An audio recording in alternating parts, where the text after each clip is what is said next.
There's no social media app out there for musicians. It's become so oversaturated with people making music. Trying to get to 1,000 followers on TikTok was insane. 10 engaged followers is better than having 1,000 followers on Instagram. I'm going to do a clap. So what do you think the biggest challenges nowadays of breaking a music act are? I think overall it's become so oversaturated with people making music and art in general online that initially promoting music in particular has become like a battleground within yourself and on the internet. Yeah. So instead of it being, I'll make what I want to make, see what the world thinks, it's become, I've got to get these many followers, this here.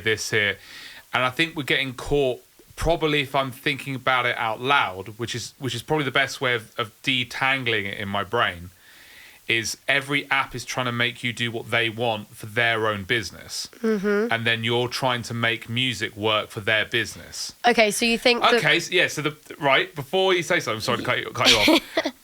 There's no social media app out there for musicians. Yeah, that's... There isn't. I've never thought about that before. I've never ever thought about... Spotify? Spotify... A social media app. Is a social media app. It's not... It hosts music, but one of the biggest areas of Spotify is podcasting. It's spoken word, it's audiobooks, it's ASMR, there's a hell of a lot going on that platform. Just because you think it's where Taylor Swift hangs out. Yeah. And where you can hear the Beach Boys at the same time. Yeah. That's the biggest thing as an over issue. Then I wish if people were watching this and going, well, how can I get my music out there? Well, there are all these tools, but you have to understand that none of these apps are there. They're not sitting there waiting for you and what you're doing, but they will allow you to communicate with people. Yeah. So would you say that a really, really big challenge is the fact that there's no specifics? Like it's all, every platform has its own niche and you can actually kind of do whatever you want to promote your music. Well, you talk about this, about how overbearing it can be to look at every social media app and say, well, how the hell am I supposed to put what I do on that in different ways? Like when you're cutting stuff up for TikTok and YouTube Shorts, it even feels different when you upload it. But there's such a weird situation though, because obviously YouTube is built on short form content. Yeah. But they're now moving into long form content and want it landscape. Sorry, you mean TikTok? Yeah. Yeah. Yeah, so TikTok is short form. Yeah. And all I've known is portrait content for that platform, and now they're like, oh, I want it landscape, like YouTube. Yeah. And you go, okay, so I'm now trying to provide videos that are less than a minute because that's short form. That's what TikTok wants. But then they only are now paying creators for over a minute long. Yeah. You go to YouTube and they want less than a minute. Yeah. But every platform is slightly different. And then I read the next thing about Reels and it's saying like a 3 to 5 second video with a chunk of text over the top. And I'm going, I can't even repurpose this because every platform wants something different on short form. Yeah. And you haven't even talked about long form.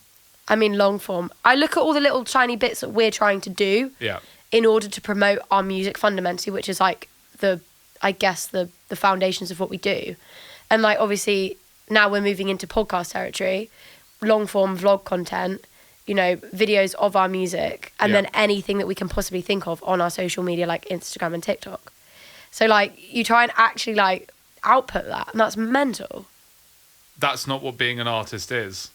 Artists used to go into the studio and sing a track and lay their backing vocals and go home. Now you're a marketing expert, which is insane. So apart from the overall problem of all the apps needing content to operate their independent business, which is fair enough because we're on whatever people are watching on right now, we're on someone else's property. So understand that. But I think the way to help promote music now is to try to find ways of engaging with people that are going to use what you do as entertainment. Yes. And that's why, although we'll go into it as a separate subject, that's why live streaming has been so effective for us, because we've detangled a lot of the issues that social media has thrown up. So if someone's clicked on this video thinking, okay, well, should I put up, you know, a 10-second short of my song, a 20-second short? Should I put up a music video? The answer actually is everything. All of them. It's all of them, all the fucking time. I think there comes a point where, like, content making in general, like, you get too kind of, like, precious about every piece of content. Yeah. Which I get refining it for certain platforms and things, but everything has to go out at some point. Yeah. And also, who's watching it? So if someone really likes what you do and they can really get into lots of stuff, they're going to get more and more into it, and it entertains them more. But I do think that there's still, going back to at the front of the last podcast talking about the origins of how I started, there's a massive overspill from the old school world going into the social media world. And of course, that old school world is $1 billion industry. Yeah. So they ain't stopping anytime soon. But what's relevant to people that are signed in 2024 has nothing to do with someone that's starting out right now. And social media is probably the dominant way that they're actually ever going to get heard, because especially after a pandemic, I mean, all the small venues are gone. Yeah. So when the actual challenge of promoting music now is how you can get a good mental space on, if you have 10 followers on Instagram, it's better than having none. And 10 engaged followers is better than having 1,000 followers on Instagram. Yes. So we struggle growing Instagram because what we do doesn't fit certain criteria of what people are using Instagram for. But the irony is the people that are engaged use Instagram. So I don't have a very good big Instagram at all, but the highest engagement I have on social media is Instagram. So the weirdest thing is that, like, you'd think that my TikTok will be more engaged. It's not. It's not. That's weird. So when you're trying to, like, advise people what the actual challenge is, the challenge is that if you have you've got to get to engaged audiences, because we've seen people, like on TikTok, that have had millions of followers with dead live streams, or some people that have that's 4,000. really common. That's really common. So I think understanding what is working and how it's working is important, and then it changes. So if TikTok make a massive move for landscape video, they'll tweak everything in their technology to spit out long form landscape video. But you may have been doing shorts for the last 4 years. Yeah. So it'll still work for you, but the new attention goes there. And this whole thing about Facebook coming back. Yeah, I did hear about that. This whole resurgence of Facebook. And they've got their own live thing, haven't they? We do nothing on Facebook. Yeah. So the challenges are for people out there, you've got to, if you can, you should do everything all the time. Yeah. But at the same time, you have to understand what is working and what's not working. And the fact that time and space on socials is not the same. Yeah. So when we released our first record, which was only, 9 weeks ago? Yeah, but literally. People are still listening to that 9 weeks later. Mm-hmm. But the new song we've just released, which is is it Superstar Failure now? Yeah.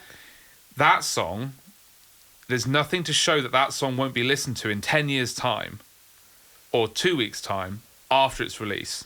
But that's the same for the album that we first put out.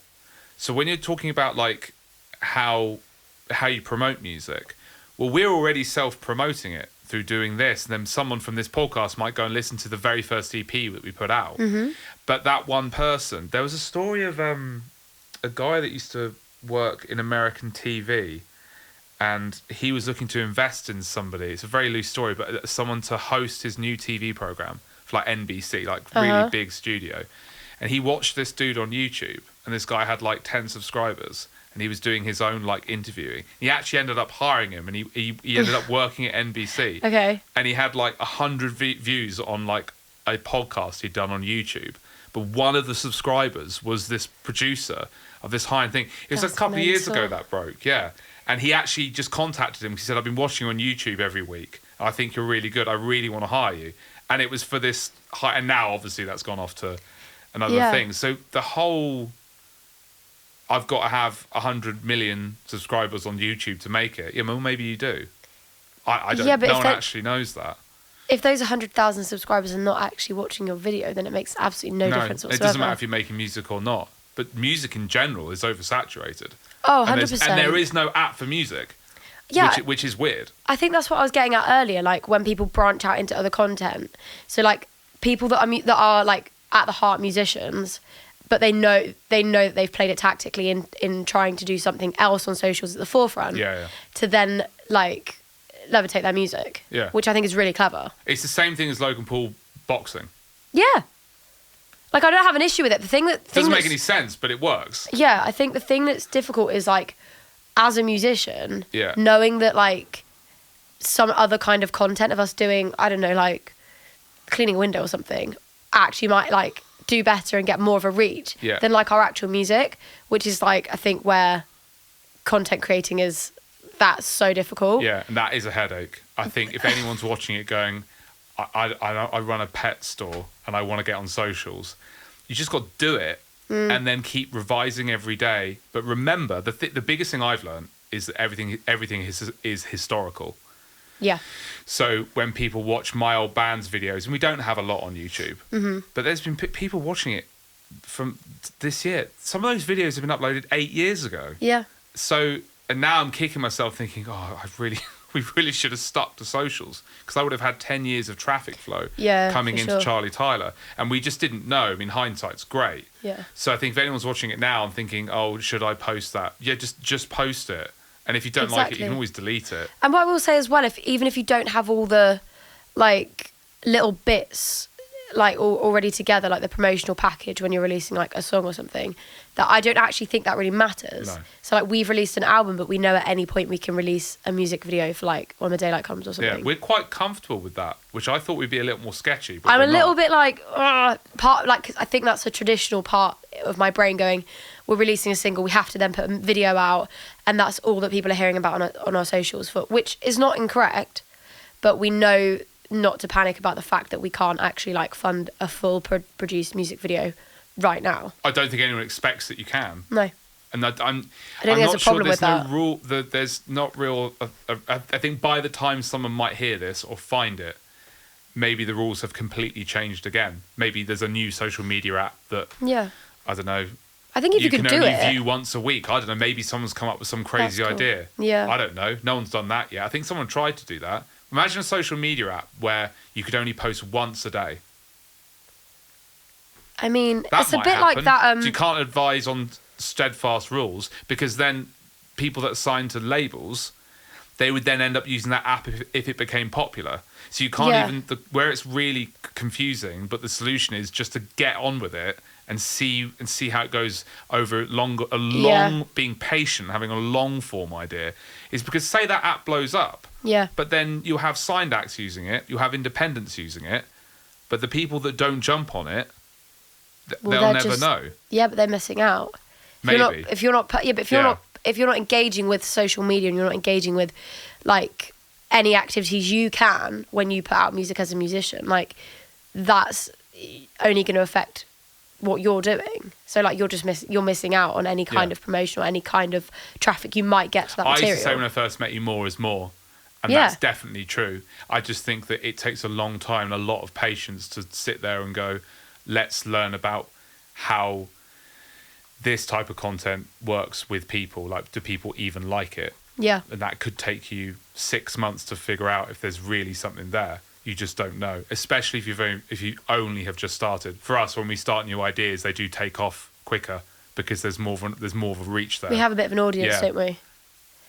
But we didn't know that when we first started. When we first started, Charlie Tyler had no followers at one point. Yeah, and I think we grinded, like, trying to get to 1,000 followers on TikTok was insane. It just took ages. But I think we used that method of, like, what can we build that people are going to watch that might not be our original music, to build, like, our TikTok, which was, like, an insane amount of covers, wasn't it? Like, pro shot. The thing that definitely works is output, high volume, and consistency definitely works. Yeah. How well it works, no one actually really knows. But that's the thing I see in all social media successes, not just music. Those are the two things. If you have high volume and you're consistent and you're always trying to make it a bit better, even if you have absolutely no idea which app to use or what you're doing, it seems to be more effective than anything else currently.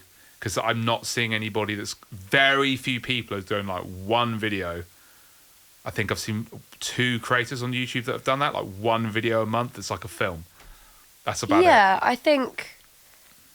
I mean, starting off on YouTube and just doing that, like, one a month, I mean, you're not putting the consistency there to build it. No. The two examples I know of a couple of guys that have blown up. Yeah. But it's a film. You watch it and it's like, this is a film. It's a half an hour film. Yeah. So I think it's more viral because it's like, well, someone just literally dropped an independent film on YouTube 12 episodes a year.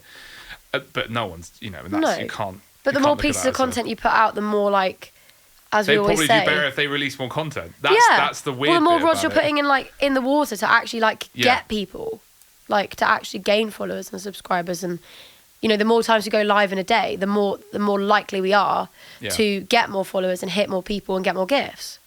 That's just a fact. So, I think get on with it. Volume, yeah. Get on with it, really. What would you say are the pros and cons of live streaming?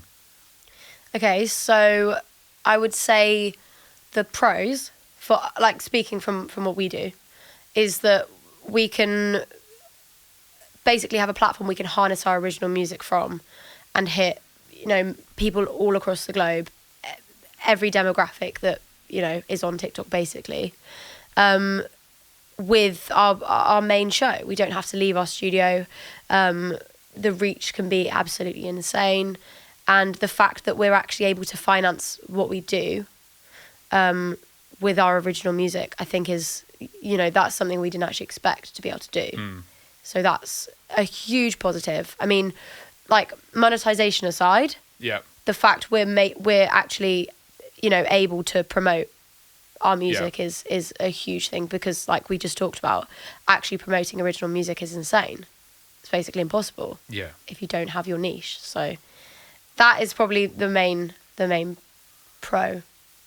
Yeah I think another pro of live streaming, which is since doing this recording has become a lot clearer, is that the main pro, apart from what you've just said, is if you live stream, you get rid of the barrier of social media, because you get straight to the person that's hopefully going to be interested in what you're doing, or someone that's going to find value in what you do. So live streaming, where live streaming is going to be the future from 2024 onward, is live streaming will be the thing that will break all the barriers of what social media app companies are looking for, what their intentions are. And it will also break the back of AI, because as AI carries on, live streaming and physical shows, but particularly live streaming, I think will become more important, because it's going to get hard to tell what content's real and what's not. That's already hard now. And Instagram have already put in, have you seen that new thing where you've got to upload a post and it says mark as AI? No. So they've already put it in the app. I had a similar thing on uploading a YouTube video. It was is everything in this video real? Right. And I was wow. That's getting mad quickly. So what live streaming has done for us is that it's taken the advantage of, like you say, let's not talk about the monetization, because that's a miracle in itself. That's mental. But the community that we've built and meeting all these people, and they've all met each other, and now everyone's interacting, is incredible. They get to experience our music and our show to be entertained. But I think the key thing for me that really stands out is that it breaks away whatever social media or whatever is on the news or whatever TV, what live streaming is that it's as close to as damn it of talking to somebody without, it's so intimate. And I think with live streaming, where it will become much bigger in entertainment, is that you can't go and have, you can't have tea with Paul McCartney. No. It's impossible. No. You can't think of you can't ask Ronaldo how, tips on how to play football, but you might be able to soon. Yeah. That's what's crazy. So you could think of anyone, not just music, think of anyone in any field that you'd like to ask a question to or have an involvement with. Yeah. Live streaming is going to break that barrier. Right, okay, they might put it behind a paywall. You might have to pay to do it. But the fact that someone can recognize you, weirdly, when I go on Instagram now, there's a couple of well-known clothing brands that started going live on Instagram, and I just went in one for a laugh, because obviously we know all about live streaming. They really don't. I just started asking them questions, and they were shocked. I was asking them questions, and then they went round their store whilst I was on Instagram, showing me stuff that I just told them what my size was, with the whole thing. This guy makes clothes for like Aerosmith, and now he's just talking to some random dude on Instagram. And I think that's where live streaming, the biggest pro comes from, apart from like the obvious stuff. Yeah. But the monetization has been.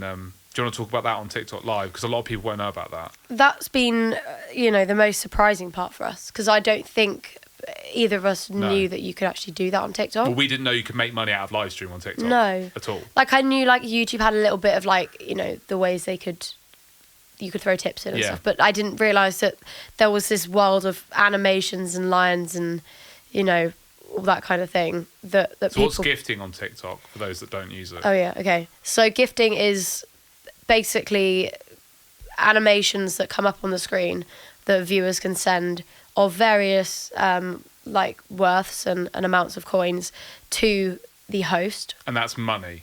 And that's money. You buy coins with money. Yeah, so you buy an amount of coins and then you can spend them on whatever gift you can obviously get for that amount of coins. And then the creator receives obviously a percentage of that gift.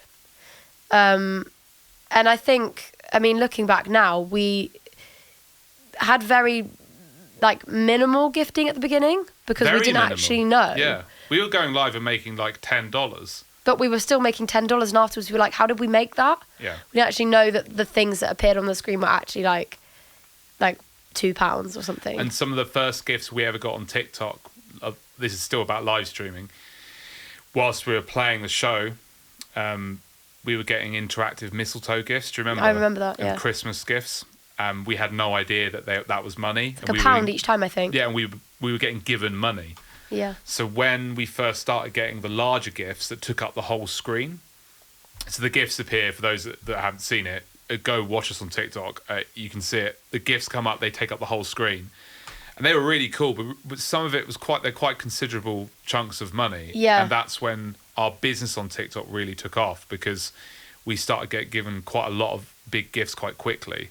And the response was so insane that live streaming did change our lives financially very, very fast. Yeah, I think that, we kind of came back after that Christmas break and we'd watched a bit of TikTok and went like, there's actually monetization like potential on here. And how do we kind of even access that, I guess? Yeah. Would you say? Oh, we had no idea. Yeah. So live streaming, the pros of live streaming, that light has definitely gone off. I just thought that. Yeah. Did you see like a flash? Yeah. We have to leave that in the edit. So I think the live streaming, there's other websites like Twitch. Yeah. I know YouTube has tipping. Instagram does as well. Instagram's got Meta, tipping now. isn't it? They're all going to change to that. So I think if you've got an idea and you are thinking about live streaming, the two things for me are community and monetization. So if you can meet people that are into your thing, whatever it is, and also you can make money from doing your thing. But what I will say is don't focus on the monetization. No. Focus on the community. Yeah.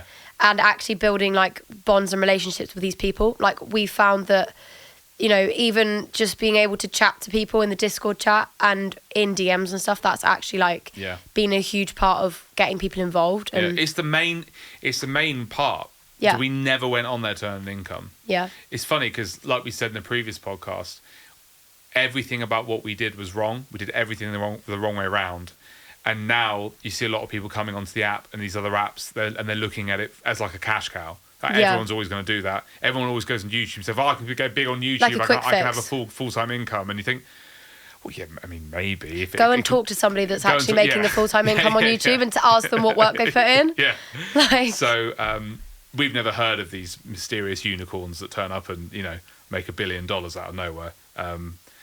There might be somewhere, but I think that's the thing with TikTok Live, and that's more dangerous as well. So the cons of live streaming are conning yourself about what you're getting involved with. 100%. Because live streaming is live streaming. So if you are, let's be honest, if you're on there for the wrong reasons, it's not going to do you any good. No. Live streaming is tough. It's a lot of work. It's exhausting, and it's just as difficult as a musician on tour as it is being on TikTok Live. Yeah. That said, with that con, the pro is we get to make all this extra content and do all this other stuff without leaving the studio. Yeah.